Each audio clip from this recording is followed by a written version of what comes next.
afternoon. Well, we're back up at the, what is it called? The Collado de Sevilla, something like 4,500 foot. It's now 24th of April and the sun's out.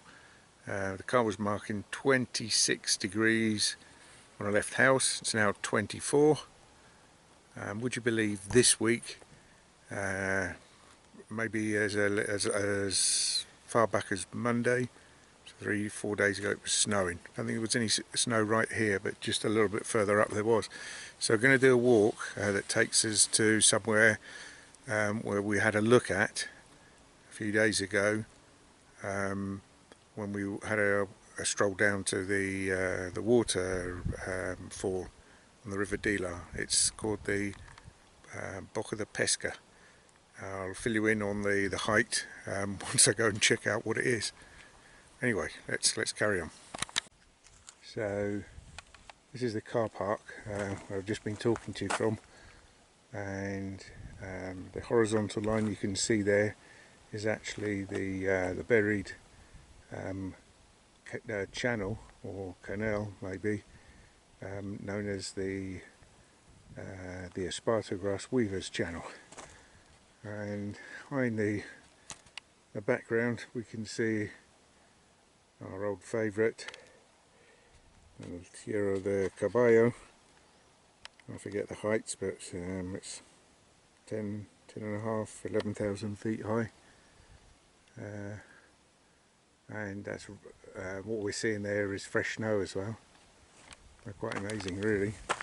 Well, I say it's quite amazing. It's probably fairly normal. It's a little bit cooler out here. You can notice it at once in the air. This stretch here was in fact used in a recent Tim Robbins film, which I can't remember its name. It was filmed. It was a story, a war story, I think, from the Balkans. Die Another Day? No, that wouldn't be that one. I'll see if I can find it and tell you in a minute.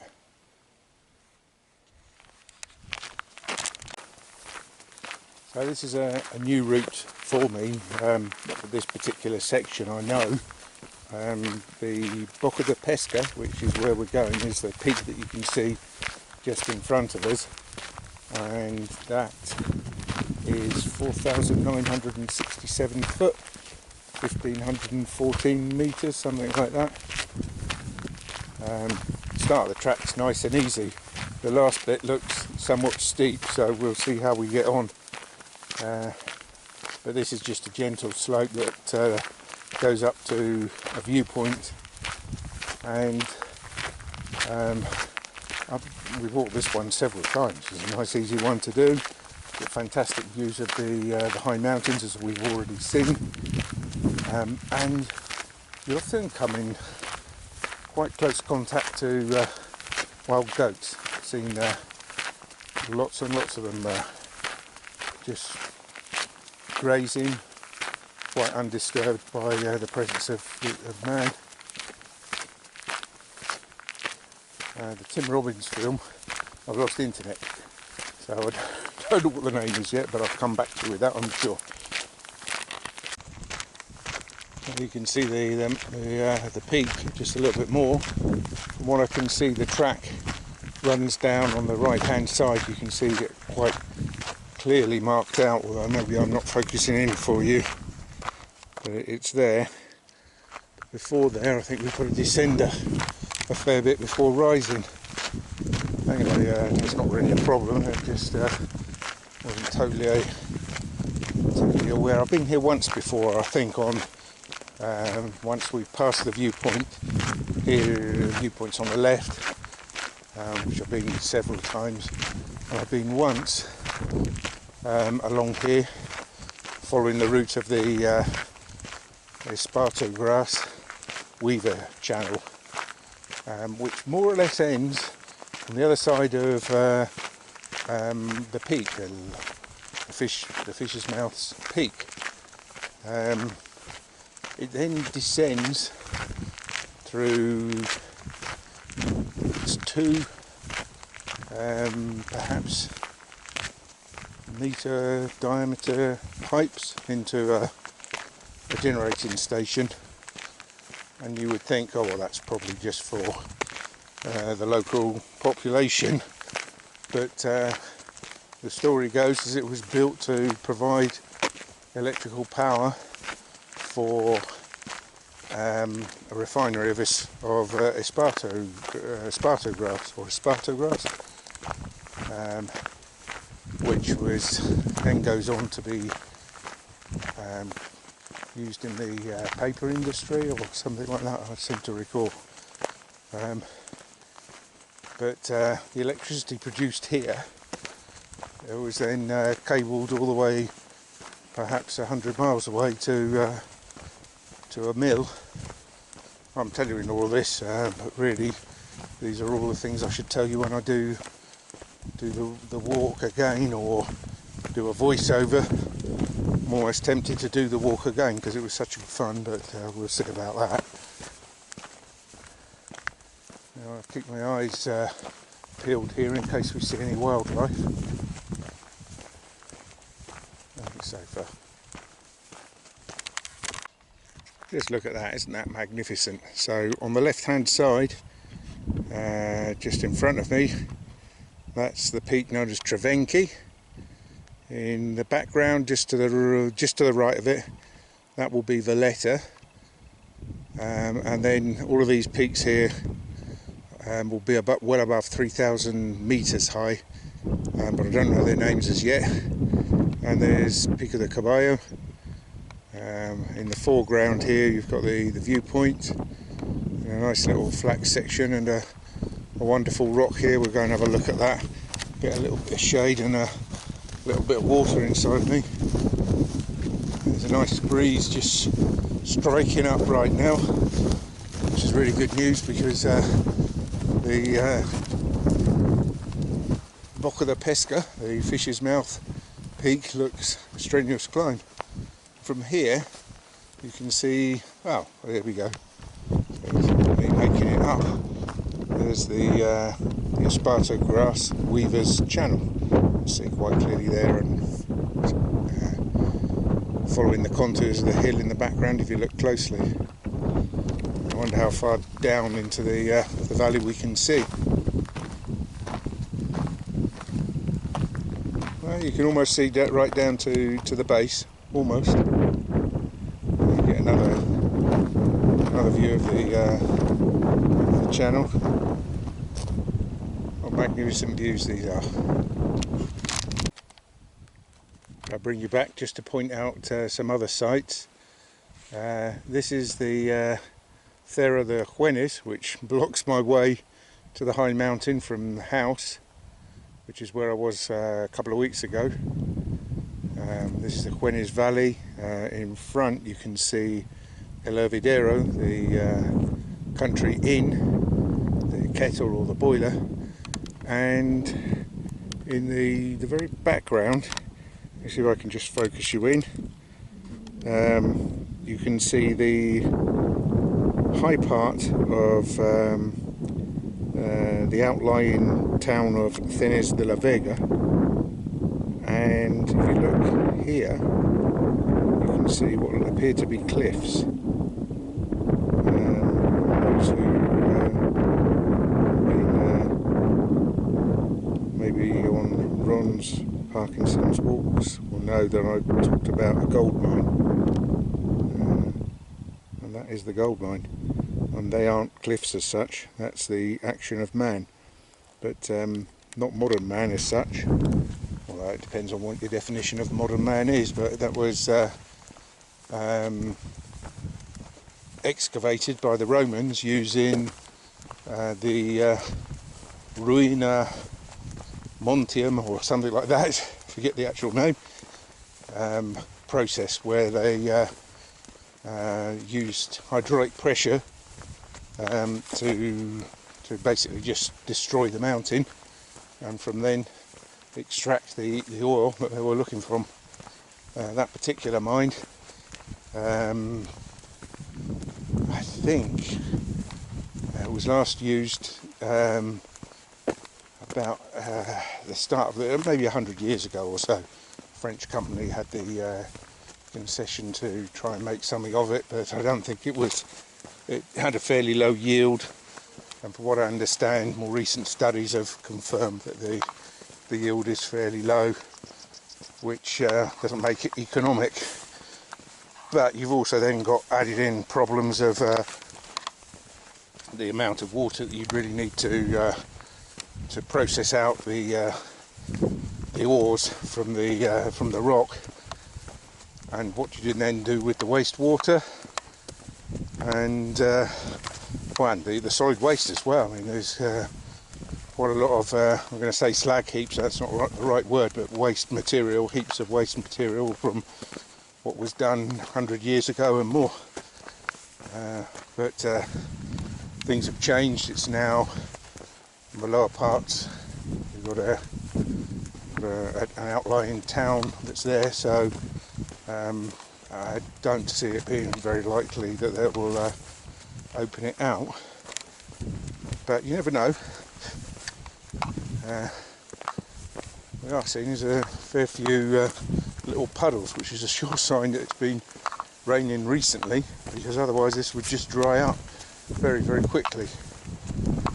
So we get another view here of the route that we'll be taking. We've got to skirt round yet. It's a nice gentle breeze cooling me, which is such a good idea, because sometimes it can mask what the sun's doing to you. I cover myself with, I think it's 100 factor sunblocker or what have you. They say that the ozone layer is at its thinnest in the spring, early summer, so it's the worst time really to be exposed for any great length of time to it, and that's wherever you are, as far as I know. So people in the UK and others, worthwhile being aware of it.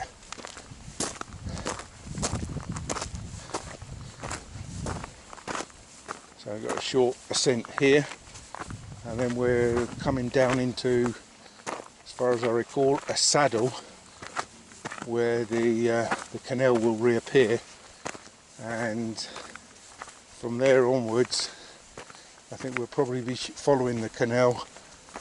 I'm calling it a canal. It's not a canal in what you'd understand the British definition of it. It's a channel, irrigation channel, maybe an acequia. They all mean more or less the thing, but the same. But we will follow that until our path branches off. Not entirely sure where that is, but I'm sure it will be quite apparent when we get there. I'll be bringing you back as and when. So which way do you go? There's one heading up this little peak, another one going around the side. We're going to go around the side because I've been here before and I know.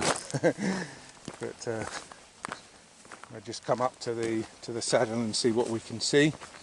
Some lovely rock formations right up here and down into the valley.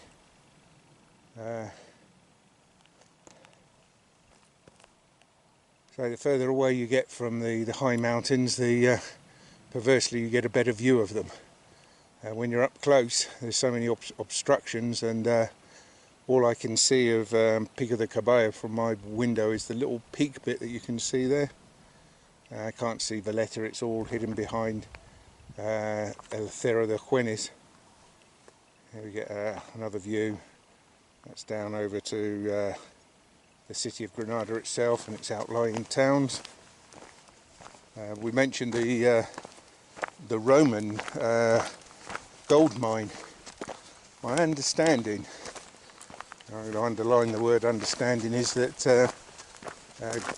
the Romans didn't actually have a settlement in the city of Granada. They settled on the other side, not too far away, in the mountains of, or the hills of Elvira. At least that's my understanding, and that's this little mountain I'm going to try and focus in on here. It's a devil's job because to see the little screen I have to take my glasses off. I think it's just disappearing into the nothing. But the Sierra Elvira, where the Romans had their settlement, there's quite a fair amount of industrial complexes there, or abandoned ones, for either processing the rocks or sugar refineries and such like, other chemicals, alcohols. I'll bring you back. So the path's become clearer here. What we're going to do, I think we'll keep high up at the moment and then come down over there. You can see it snaking up the side of the mountain over there. And in a minute, well, I say in a minute, when we're on the saddle, might be able to see the canal disappearing or re-emerging on one or the other side eventually. You can't really see it from here probably. I know where it is, but it's reappearing just after I start to make my the main ascent. That sounds like an enormous peak, and it's going to be the last part's going to be quite steep, but it's not a hugely long path.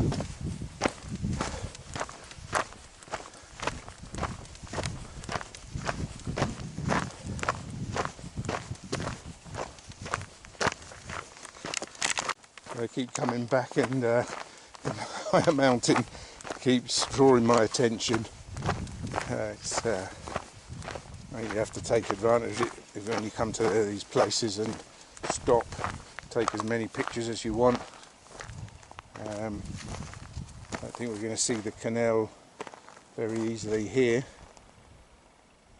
The high mountain, of course, yes. And you can actually hear, I'm sure you won't be able to hear it on the on this terrible camera I've got, but you can hear the roar of the water coming down the River Dila. It's really quite audible. I mean, the flow coming down the River Monachil is also quite increased over the last few days, as you can imagine, a combination of rain and snow melt as well. I think particularly dangerous, well within its capacity. What is interesting is the fact that they're digging it into a controlled channel, concreted in, and the machinery they have had in the base of the river has almost been swept away by it. Anyway, I'll be bringing you back. Right, so we're on the, it's coming into the saddle. There's in fact a trig point there. Do I have to pat that or something? But the channel will be disappearing under here. We're being tunnelled through. I don't know if we're going to see it. But anyway, let me pat the trig point.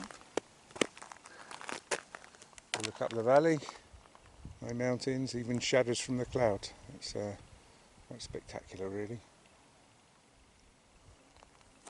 So my path goes to the left as far as I can see.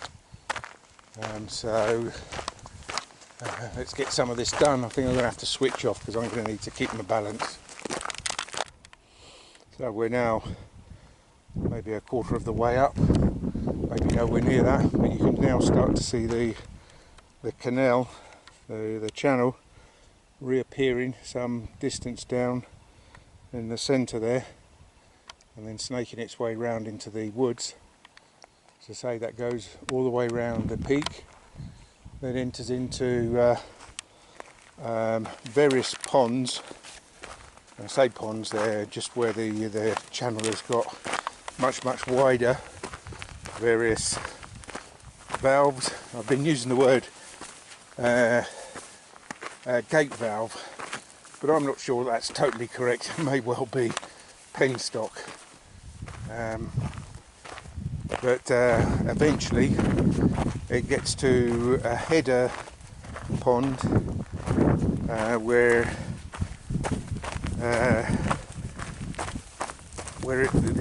the outflow down the big steel pipes is controlled, and then it's just it's a drop. I'm not entirely sure my memory how much drop it is. It's a good, I'm going to say 1,000 foot easily. It's probably a bit less, but it's in that kind of ballpark. So it must generate a tremendous pressure. I've never seen this one over in this side with any water in it. I think when I came maybe 2 or 3 years ago there was some, but recently there haven't been any. I'm not quite sure why that might be, especially at this time of year. So my first mini target is to get up into the woods and have a stop in the shade and take on some liquid. Came armed with the rucksack. I've probably got a litre of water in there, which should be okay for getting up.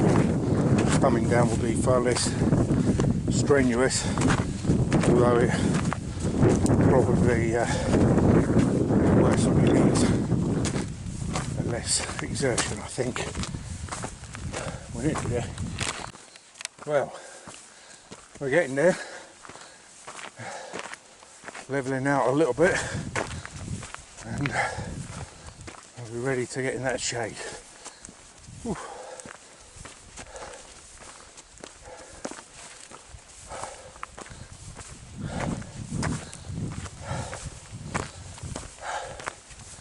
Here she blows. A drink of water on its way. So the internet's back on, and the Tim Robbins film that was shot around here is called A Perfect Day. Further up the valley where I've been from, as far as I know. More recently, there's been a further edition of, now what was the film called? It's all about the air crash in the Andes, and that was filmed on this side of Sierra Nevada and partially on the other. A wonderful story of survival that is. So we're now zigzagging our way upwards, and I can just hear the wind raising its voice, so I hope this isn't unduly disturbed by that. And we're just going to be coming out of the woods. Another fine view of the high mountain, and you can see further down the track from where we've come. There's a good spot here to pan round. So in the valley you can see the trig point, the little peak that we walked round, place where you might find goats, El Cerro de Juenes, Travenki, and hidden behind the tree here is the high mountain. And back into the forest again, keep zigzagging up. I think to the left of me, although it'll probably be hard to show you, is the first of the peaks. Not sure whether I can get to that. That's probably the upper or lower jaw of the fish's mouth, the Boca De Pesca. On the other side, the upper jaw of it will be following the path, I'm sure. Well, it looks like there's a bit of a surprise up here. I would have thought this was far too far away for Trumpton, but you never go, you never know. That was Trumpton, not as in Mr. Trump. It'll all become apparent in a moment. So, who on earth would put a bandstand here? I'm assuming it's a bandstand. It does look like a bandstand to me.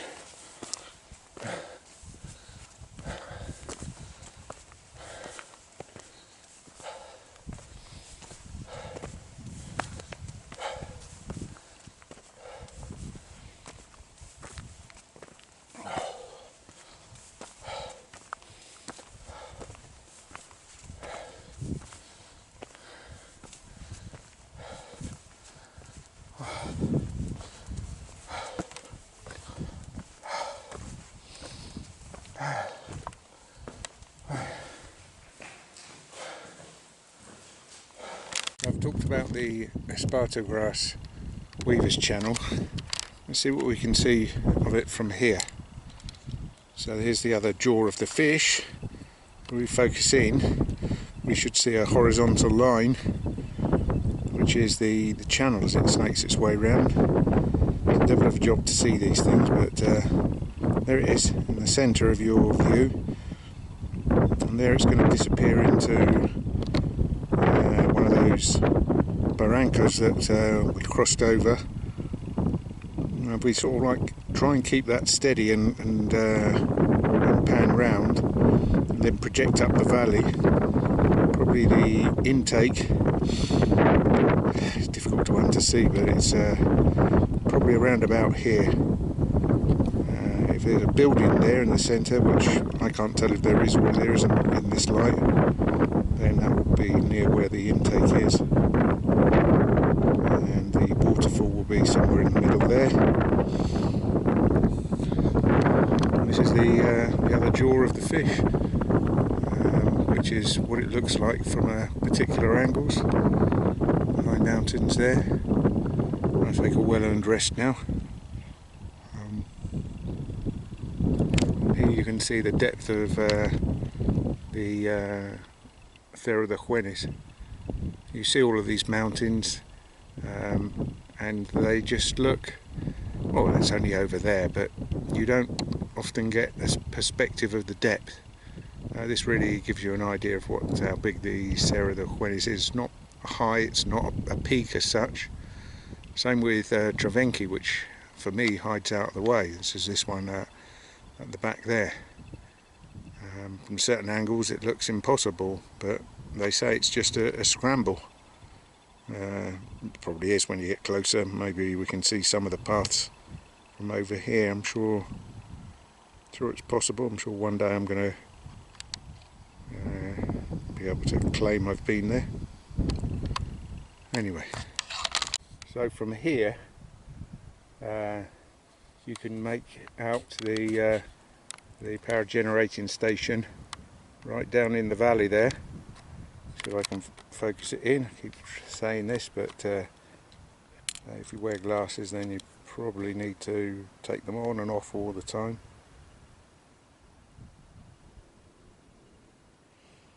There she blows. We look carefully. You can just about make out the pipe or the pipes coming down. That's the River Dilar down there, and there's a path that takes you all the way up, more or less following those pipes, which I have done. I guess it's not the best place to be if you're not good with heights. I'm going to have a look at the map in a second and try and tell you the difference of heights down to the valley. They're quite spectacular. I keep on saying it, but it is.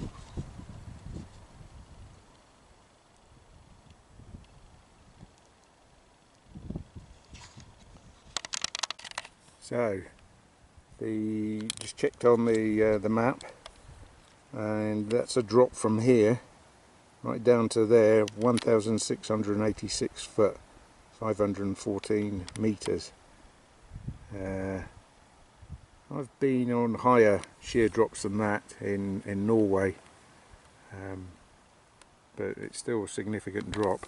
You wouldn't want to be playing around doing stupid things up here, that's for sure. So time to make my way back. It's taken around about an hour-ish to climb up. Just looking for the path then. There it is on the right. This is what looks to be a cutting that takes you down to the base where the channel snakes its way round. We're not going to be able to see it today.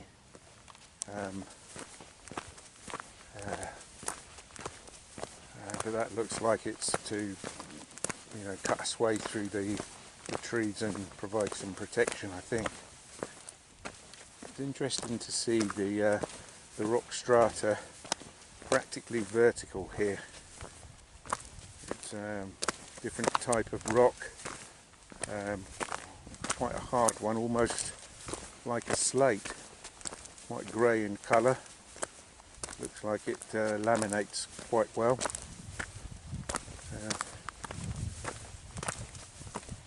Anyway, I think I'm going to sign off here and make tracks, and I'll bring you back if I see anything that's of note.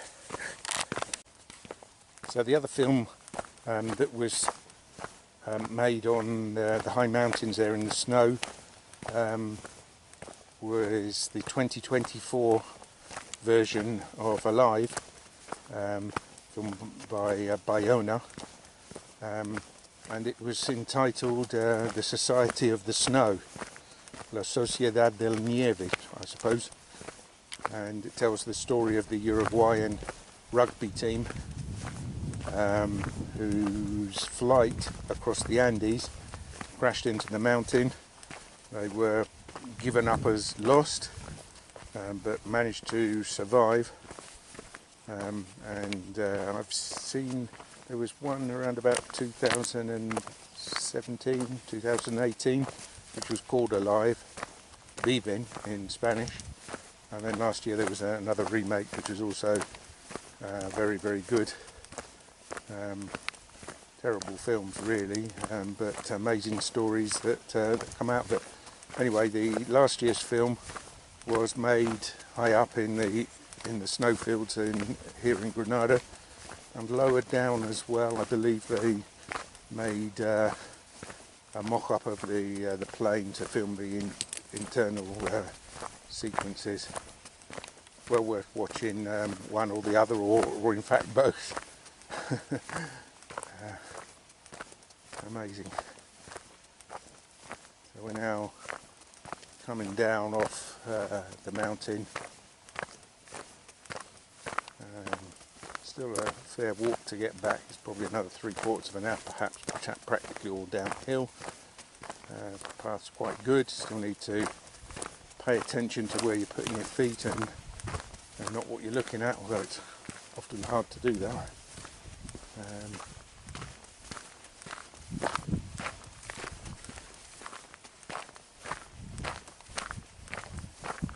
I'll bring you back should I see anything that's worth seeing, or I remember something.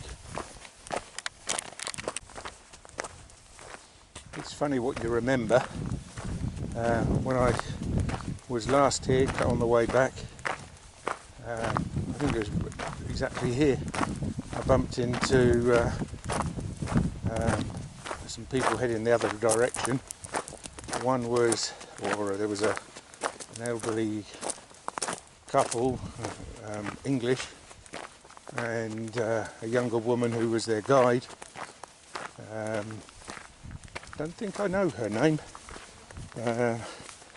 Hiking Sierra Nevada is her moniker on Instagram, and if you use that, it's worth looking at her posts. There's been captured some wonderful lenticular clouds. Some quite amazing sights from around here, and apparently she does guided walking, so if anyone's thinking of coming and wants somebody to really show them where to go and guide them properly, then you can make an arrangement with her. So just funny, just remembered how that particular part of the walk looked, and I remembered, oh yes, of course. I've often come across, strangely enough, a lot of English people out walking. I say a lot, I don't find many people out walking, it's the first thing to say, but of those that I do, I've come across a fair few. As a proportion, that is, of course. You're right in asking, where is the canal? And I can just make it out below. There's nothing, a huge amount to see, but let's see if I can just show you. You have to look for the straighter lines, and here you can see it. Must have tunnelled its way through that promontory, and then it's making its way round there, and will reappear. Oh, where's it gone? It will reappear down here somewhere, and then snake its way round. So it is there. What a job that was, building that. A good 100 years ago, I think.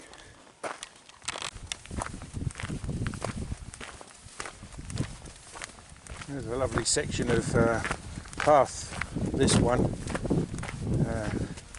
Just looks inviting. Lovely rocky slope here full of shrubs. Definitely be some mispato in there, but what are the other ones? I really don't know. I know I've got a book on the flowers and shrubs and what have you of Sierra Nevada, so maybe I should take that out on following walks and see if I can try and identify some of these plants.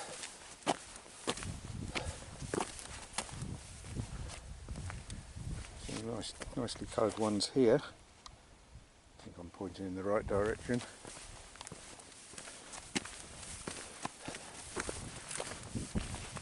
Buenas. ¿Han pasado por aquí bicicleta?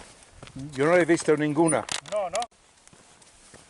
And asking me if I'd seen somebody on a push bike coming through, which I hadn't.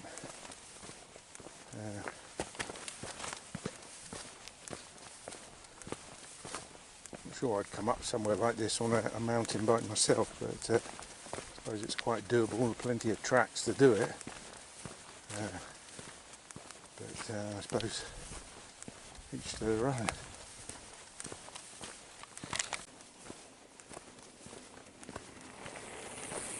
Well, we've been lucky with the weather, in so much as the blue sky created a wonderful backdrop to contrast against the white snow.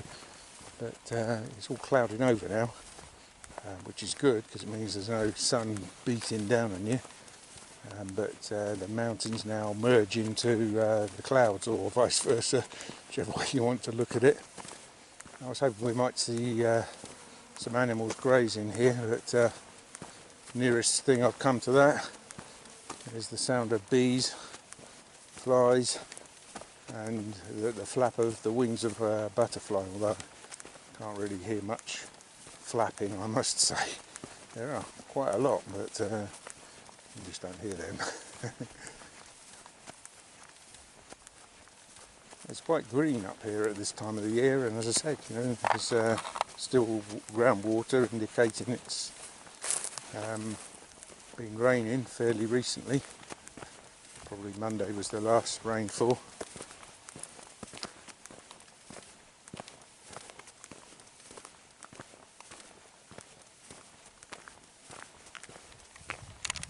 So we're reaching the end of the walk here, now back on the track, the Grockles track, take you up to the viewpoint.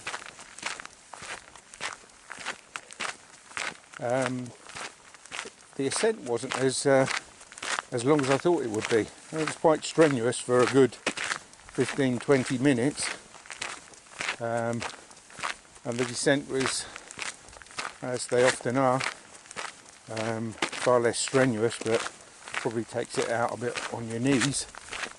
But the track was fairly good. One or two places where you just needed to make sure you didn't slip, but apart from that, so you could go at fairly decent pace.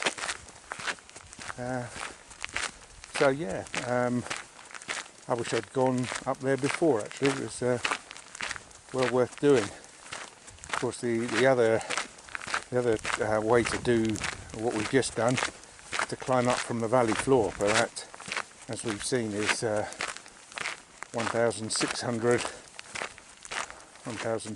foot climb, a lot of zigzagging.